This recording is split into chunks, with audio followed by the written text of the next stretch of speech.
Hello everyone, मेरा नाम है सी जिमित मकवाना और हम लोग चालू करने वाले हैं जुलाई अगस्त वाले जो सी ए में इंटर लेवल, चाहे वो inter IPCC old syllabus new syllabus हो, CS एग्जीक्यूटिव या CA में इंटर जो भी हो, उसके रिलेटेड डायरेक्ट टैक्स का रिवीजन लेक्चर, राइट। जो आपका एप्लीकेबल रहेगा जुलाई अगस्त 2020 exam and November December 2020 exam के लिए। तो without wasting any time let's begin with the direct tax का इंट्रोडक्शन लेक्चर का रिवीजन, ठीक है। और इसके लिए जो बुक मैंने रिफ़र की है वो मेरे खुद के नोट्स है, ये वाले। और IPCC इंटर CA जो भी बोलो उसकी मॉड्यूल्स है, ठीक है। तो लेट्स बिगिन। सबसे पहले टैक्स का लेक्चर स्टार्ट करने से पहले मैं आपको बताना चाहूँगा कि भैया टैक्स क्या है। तो देखो, आसान भाषा में हमको पता ही है भाई टैक्स का मीनिंग क्या है। पता है कि जब कोई बंदा है, राइट, वो गवर्नमेंट ऑफ इंडिया को क्या दे रहा है, पैसा, तो वो पैसे को हम लोग टैक्स बोलते हैं, राइट। अब क्या हो जाएगा पता है, और वो बेसिकली क्यों वो पैसा दे रहा है, तो भाई कंट्री में रह रहा है तो कंट्री को भी रन करने के लिए गवर्नमेंट को पैसा चाहिए। तो फॉर देट पर्पज़ क्या होता है, गवर्नमेंट अपने सिटीजन से पैसा वसूल करता है, ठीक है। अब वो पैसा वसूल करके गवर्नमेंट करता क्या है, तो भाई वो पैसा वसूल करके गवर्नमेंट क्या करता है, इंफ्रास्ट्रक्चर बोलो, वेलफेयर बोलो, या डेवलपमेंट ऑफ नेशन, यही हो गया शॉर्टकट में। डिफेंस भी बोल सकते हैं हम लोग। तो ultimately welfare of our country, उसके लिए गवर्नमेंट ऑफ इंडिया अपने सिटीजन से पैसा वसूल करती है, राइट। अब वो पैसा वसूल करने के लिए दो तरीके होते हैं, ठीक है। वो पैसा वसूल करने के लिए दो तरीके होते हैं। सबसे पहला, गवर्नमेंट कैसे पैसा वसूल करेगी कि भाई देखो, ये पर्सन है, ये इनकम अर्न कर रहा है, तो उसको क्या बोला, तू इनकम अर्न कर रहा है तो भाई उसके रिलेटेड टैक्स भी तू ही देगा और जाके वो गवर्नमेंट ऑफ इंडिया को पैसा दे दे, राइट। अब इसने डायरेक्टली पे कर दिया, तो therefore this is called as direct tax, क्योंकि पेमेंट किसी को ट्रांसफ़र नहीं हुआ। अब वो कैसे पता चलेगा, यहाँ पे आ जाइए। सपोज़ कि हम लोग कोई होटल में गए, अज्यूमिंग कि भाई GST का रेट है 18%, तो होटल में बिल कितने का आ गया पता है, 118 का। 100 रुपीज़ क्या चीज़ का है कि जो खाने की चीज़ हमने ऑर्डर की थी उसका 18 रुपीज़ से एग्जाम्पल अज्यूम कर रहा हूँ, 18% GST रेट है, तो 18% के हिसाब से 18 रुपया तुम्हारा GST का हो गया। तो अल्टीमेटली आप होटल वालों को कितना दोगे, 118।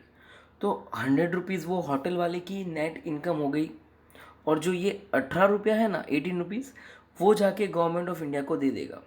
क्या बोलेगा कि एक बंदा जो हमारे पास खाने के लिए आया था ना, उसके पास से हमने GST टैक्स वसूल कर लिया और हम लोग आपको दे रहे हैं। तो हुआ क्या पता है, पैसे इसकी जेब में से जा रहे हैं, किसकी जेब में से, जो मज़ा कर रहा है, जो खाना खा रहा है, राइट। पर गवर्नमेंट को कौन पैसा दे रहा है, होटल वाला। तो यहाँ पे ऐसा माना जाएगा कि द पर्सन क्या कर रहा है पता है, अपना पेमेंट का जो इंसिडेंस है, मतलब he is transferring to hotel वाला एंड दिस होटल वाला is paying tax to the government of India, right. But hotel वाले की जेब से नहीं जा रहा है, जेब से तो यही बंदे के जा रहा है जिसने खाना खाया है। तो यहाँ पे ऐसा मान लिया जाएगा कि बंदे ने अपना टैक्स इसको फॉरवर्ड कर दिया और इन्होंने यहाँ पे फॉरवर्ड कर दिया, तो इसको बोलते हैं इंसिडेंट ऑफ पेमेंट ट्रांसफ़र हो गया, दैट्स इट। और यहाँ पे इंसिडेंट ऑफ पेमेंट ट्रांसफ़र नहीं होता है, ठीक है। तो डायरेक्ट टैक्स का सबसे बेस्ट जो एग्जांपल है ना, वो क्या है पता है, इनकम टैक्स, कि भाई अपनी इनकम पे खुद टैक्स भरो, राइट। और ऑब्वियसली मेरी इनकम पे मैं खुद ही टैक्स भरूँगा, राइट। हाँ, फिर दूसरी चीज़ क्या हो गई पता है, वेल्थ टैक्स करके भी एक था जो अभी एबोलिश्ड हो गया है। तो हम लोग हमारे सिलेबस में इनकम टैक्स से बस उस पर ही फोकस करेंगे, राइट। फिर आ जाते हैं हम लोग इनडायरेक्ट टैक्स पे, जस्ट ए सेकेंड। हाँ, इनडायरेक्ट टैक्स पे आ गए। अब इनडायरेक्ट टैक्स का बेस्ट एग्जांपल क्या हुआ, अभी इनडायरेक्ट टैक्स तो यही हो गया कि भाई मेरी इनकम थी, मैंने टैक्स भरा, तो दैट इज़ डायरेक्ट टैक्स। मैं कुछ होटल में खाने गया, मैंने कोई सर्विस उठाई, राइट, तो मैं टोटल बिल के पेमेंट में जो होटल वाले से सर्विस उठाई वो भी पैसा दूंगा और उस सर्विस पे टैक्स भी दूंगा, और वो टैक्स जाके होटल वाला गवर्नमेंट को देगा, तो वो इनडायरेक्ट टैक्स है। तो बेसिकली इनडायरेक्ट टैक्स है ना, गुड्स एंड सर्विस पे लगता है, और डायरेक्ट टैक्स है ना, वो पर्सन की इनकम पे लगता है, ठीक है। डायरेक्ट टैक्स का बेस्ट एग्जांपल इनकम टैक्स, और इनडायरेक्ट टैक्स का एग्जांपल है जीएसटी एंड कस्टम्स। ठीक है गाइस, अभी हम लोग आ जाते हैं, जस्ट अ मिनट, ये हो गया। अभी हम लोग आ जाते हैं सेकेंड पेज पे। देखो, जो हमारा बेस है income tax, right, direct tax, start करते हैं। तो देखो, मैंने क्या बोला कि भाई पर्सन इनकम अर्न कर रहे हैं, यहाँ पे बोला था ना, देखो एक सेकेंड, इसको हटा दे भाई, और ये पेंसिल को ये कर दो। अब देखो हुआ क्या, मैंने क्या समझा कि भाई पर्सन इनकम अर्न कर रहे हैं और गवर्नमेंट ऑफ इंडिया को जाके टैक्स पे कर रहे हैं in case of direct tax और इनडायरेक्ट टैक्स जो भी है। खाली इनडायरेक्ट टैक्स में यही डिफरेंस है कि पर्सन होटल या जहाँ से गुड्स या सर्विस ले रहे हैं उनको दे रहा है, और फिर वो लोग जाके गवर्नमेंट ऑफ इंडिया को टैक्स दे रहे हैं। अब हम लोग सेकेंड पेज पे आ रहे हैं, राइट। सेकेंड पेज क्या बोल रहे हैं, अब सुनना। सेकेंड पेज पे क्या हो गया कि भाई ये पर्सन की डेफिनेशन बताएंगे। अब पर्सन की डेफिनेशन मतलब क्या, कि भाई पर्सन की डेफिनेशन मतलब क्या हो जाएगा कि भाई देखिए यहाँ पे ये पर्सन को है ना गवर्नमेंट ने डिफाइन ही कर दिया कि भाई किन किन लोगों को इनकम टैक्स में टैक्स भरने को आ सकता है, राइट, या डायरेक्ट टैक्स जो भी। एक तो इंडिविजुअल, दूसरा HUF, company, firm, AOP BOI, local authority and artificial judicial person. ये लोगों को इनकम टैक्स में टैक्स भरना आ सकता है। एंड जब वो टैक्स पे करते हैं, तो उनको क्या माना जाता है भाई, असेसी। तो देखो, अपनी इनकम पे जो पर्सन टैक्स पे करते हैं, तो the person who is paying tax is called as assessee. अब इसमें ऐसा भी आता है असेसी इन डिफॉल्ट वगैरह, जो अब मॉडल रिफर करके तब बता दूंगा, पर शॉर्टकट में इतना याद रख सकते हो कि person who is paying tax is called as assessee. और पर्सन की डेफिनेशन में भाई कौन कौन आता है, तो भाई पर्सन की डेफिनेशन में आता है individual, HUF, company, form, AOP, body of individual, local authority and artificial judicial person. ठीक है, अभी क्या हो जाएगा, बेसिकली होता क्या है पता है, गवर्नमेंट क्या बोले पता है कि भाई एक साल में तू क्या कर पता है, इनकम को अर्न कर, राइट। एक साल में तू क्या कर भाई, इनकम को अर्न कर। फिर क्या हो जाएगा वो बता दो, हमारे वाला जो है वो, पर एक साल में इनकम अर्न किया, फिर उसी का तू जो टैक्स है वो नेक्स्ट ईयर पे कर दे। तो जनरली क्या होता है, generally I use the word कि जनरली क्या होता है, एक साल आप इनकम कमाओ मतलब मज़ा करो, दूसरे साल आप टैक्स भरो मतलब सजा, क्योंकि वेयर देर इज़ मज़ा देर हैज़ टू बी सजा, where there is income there has to be a tax. अब हुआ क्या पता है, तो एक साल जब हम कमाते ना उसको बोलते हैं प्रीवियस ईयर। प्रीवियस ईयर मतलब ईयर ऑफ इनकम, और वो रिलेटेड प्रीवियस ईयर की इनकम पे टैक्स हम लोग नेक्स्ट ईयर में भरते हैं, उसको बोलते हैं assessment year. Once again, I will repeat, the year in which you are earning the income is called as previous year, and the year in which you are paying the tax is called as assessment year. Assessment year by default सब person के लिए 12 months का ही रहेगा, right. But previous year है ना 12 महीने का भी हो सकता है या लेस देन 12 महीने का भी हो सकता है। अब ऐसा क्यों, अब सुनो, ज़रूरी नहीं है कि सब पर्सन को जॉब 1 अप्रैल को ही लगे, राइट। तो 1 अप्रैल को ज़रूरी है सबको जॉब लगे। तो से एग्जांपल, मैंने अपनी जब जॉब चालू की थी टीचिंग की 2015 में, तो that was the month of January. तो वो टाइम पे मैंने सिर्फ 3 ही महीने कमाए ना। फिनेंशियली कैसा होता है, अप्रैल से मार्च, पर मैंने जॉब ही ज्वाइन किया था जनवरी 2016 हुआ था तब, राइट। तो 2016 ये सॉरी, हाँ, तो 2016 का जनवरी month, February month and March month. तो ये केस में मेरे लिए प्रीवियस ईयर सिर्फ 3 महीने का ही हो गया, हाँ। लेकिन assessment year always of 12 months, क्योंकि सबको इक्वल टाइम दे दे भाई, ड्यू डेट के हिसाब से टैक्स भर दीजिए और रिटर्न भर दीजिए, ठीक है। तो year of income is previous year and year of tax is assessment year. Previous year may और may not be of 12 month, but assessment year always 12 month.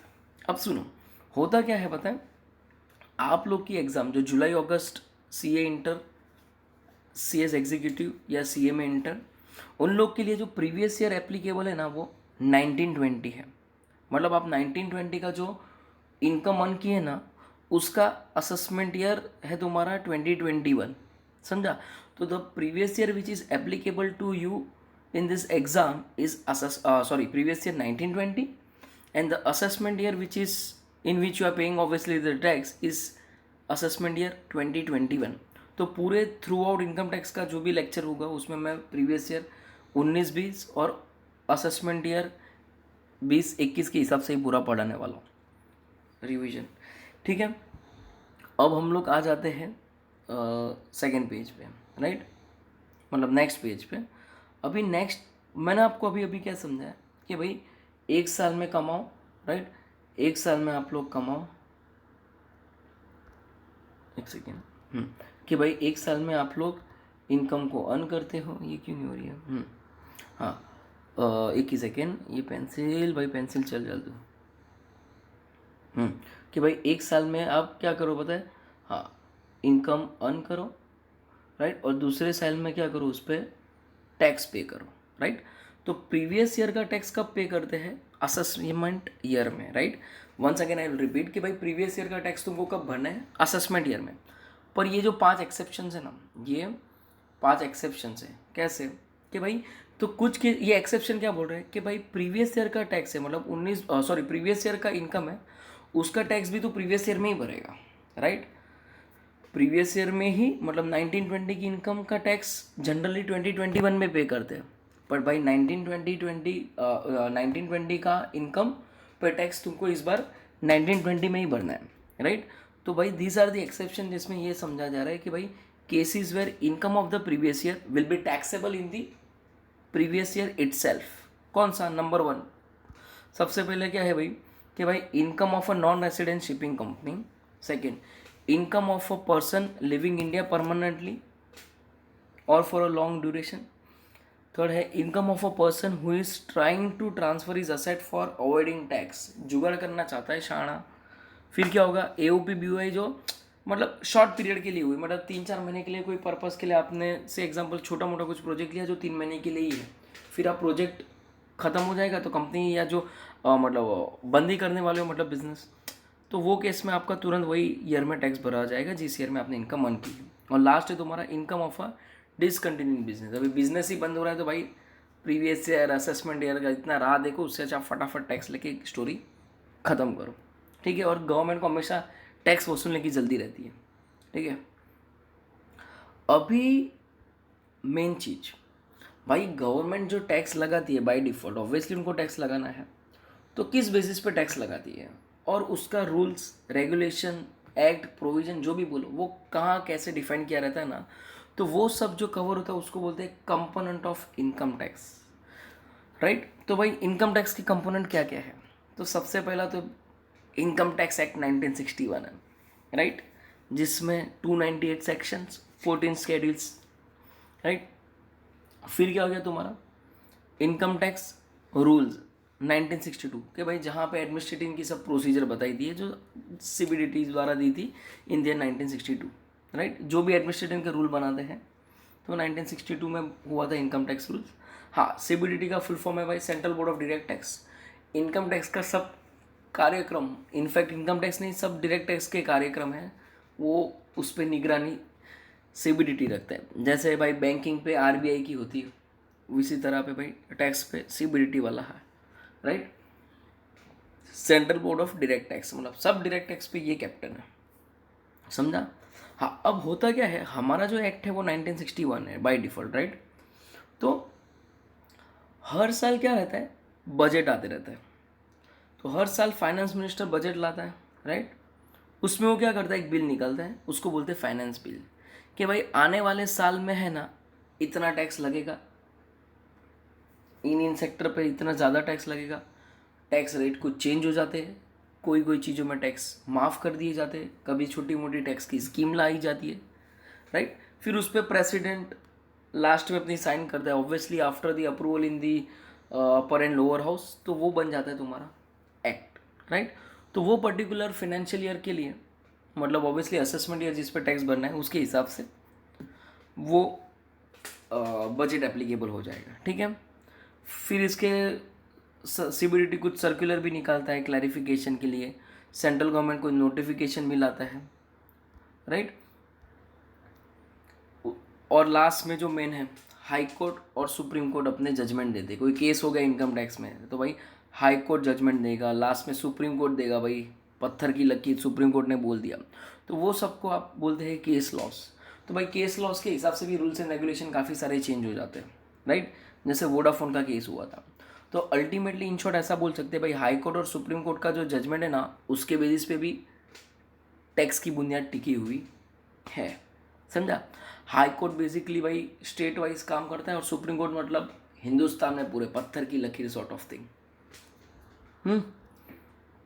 फिर अगले पेज की तरफ जाते हम लोग सीधा। अभी मेन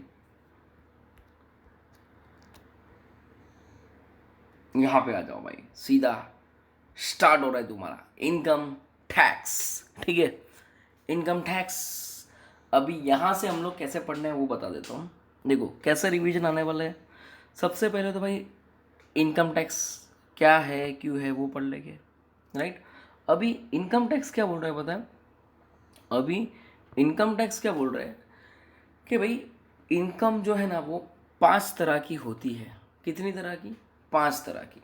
सबसे पहला है जो वो है इनकम फ्रॉम सैलरी। से example being a chartered accountant I am working with से एग्जाम्पल रिलायंस, तो वहाँ से हर महीने मुझे पैसा आएगा तो that will be taxable under that income from salary. पगार हो गया, सॉर्टेड। मेरा कोई बंगलो है, राइट, जो मैंने रेंट पे दिया है, तो वहाँ से जो रेंट आएगा that will be taxable under the second hand income from property. House property होना चाहिए बड़े यहाँ पे, ठीक है। तो वो आ गया तुम्हारा भाई इनकम फ्रॉम हाउस प्रॉपर्टी का हेड, ठीक है। तीसरा जो हेड ऑफ इनकम है भाई income from business and profession. कोई बिजनेस करा और वहाँ पे प्रॉफिट मुनाफा कमा रहा हो तो that will be taxable under that income from business and profession. से एग्जाम्पल मैंने एक गोल्ड खरीदा था 5 लाख रुपए में इन द ईयर 2015। आज वो मैं गोल्ड सेल कर रहा हूँ, से एग्जाम्पल 5 लाख में लिया था तो उसे 7 लाख में बेच रहा हूँ, तो जो 2 लाख का मुझे फ़ायदा हुआ ना तो that will be taxable under that capital gain. हाँ, अब मैं उसका बिजनेस ही कर रहा हूँ, से एग्जाम्पल कल्याण ज्वेलर्स, तो वो बिजनेस एंड प्रोफेशन में टैक्सेबल हो जाएगा। लेकिन मैंने एज ए इन्वेस्टमेंट यूज़ किया है वो गोल्ड को, मतलब मैंने क्या किया इन्वेस्टमेंट की तरह रखा था, अब 2-3-4 साल के बाद बेच दे रहा हूँ, तो वहाँ पे आ जाएगा income from capital gain, right. Amitabh Bachchan कौन बनेगा करोड़पति में? तुम्हारे जिमी सर खेलने गए और वहाँ पे 1 करोड़ रुपए जीत गए, राइट। तो ना ही उसने मुझे, अमिताभ बच्चन ने जो चेक दिया वो ना ही उसने मुझे पगार दिया है, ना ही कोई रेंट दिया है कि मैं हाउस प्रॉपर्टी में टैक्सेबल करूँ, ना ही मैं और अमिताभ बच्चन कोई साथ में बिजनेस कर रहे हैं, और ना ही मैंने कोई अमिताभ बच्चन को असेट बेची है, राइट। तो भाई इनकम तो जनरेट हुई है, तो अल्टीमेटली क्या हो गया पता है, वो जो इनकम थी विनिंग्स वाली वो टैक्सेबल हो गई अदर सोर्स।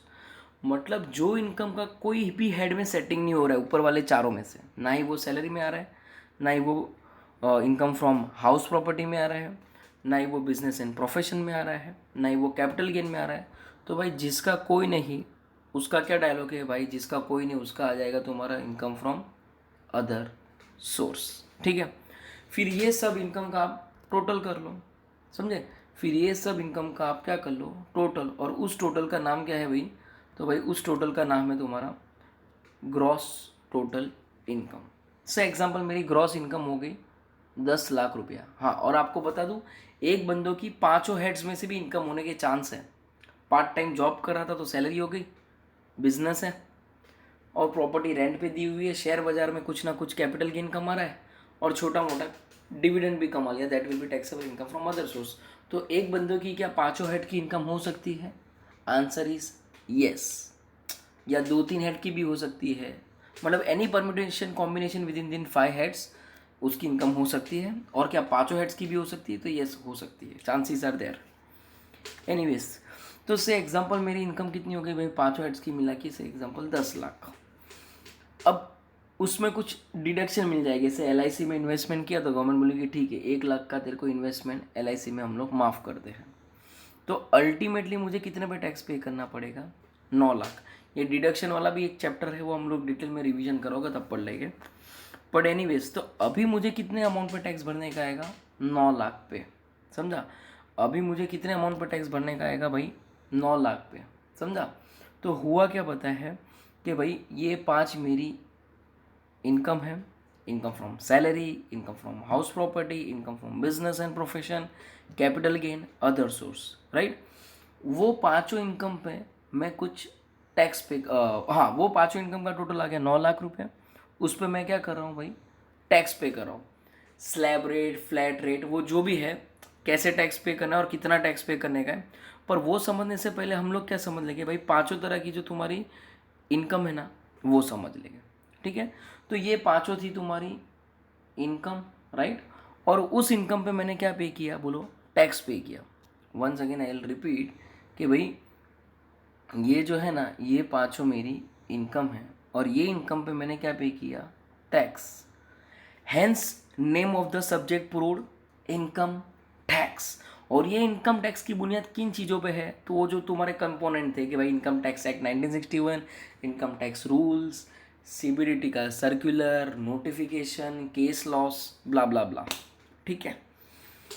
बस, तो यही है तुम्हारा इनकम टैक्स का बेसिक फंडा। अब हम कैसे रिवीजन का लेक्चर प्रोसीड करेंगे? तो बाय डिफ़ॉल्ट अब मैंने आपको ये 5 इनकम के हेड्स बता दिए हैं, उसमें डिडक्शन बता दिए, राइट? अब एक ही सेकेंड, अब क्या हो जाएगा पता है कि भाई टैक्स पे करने का है।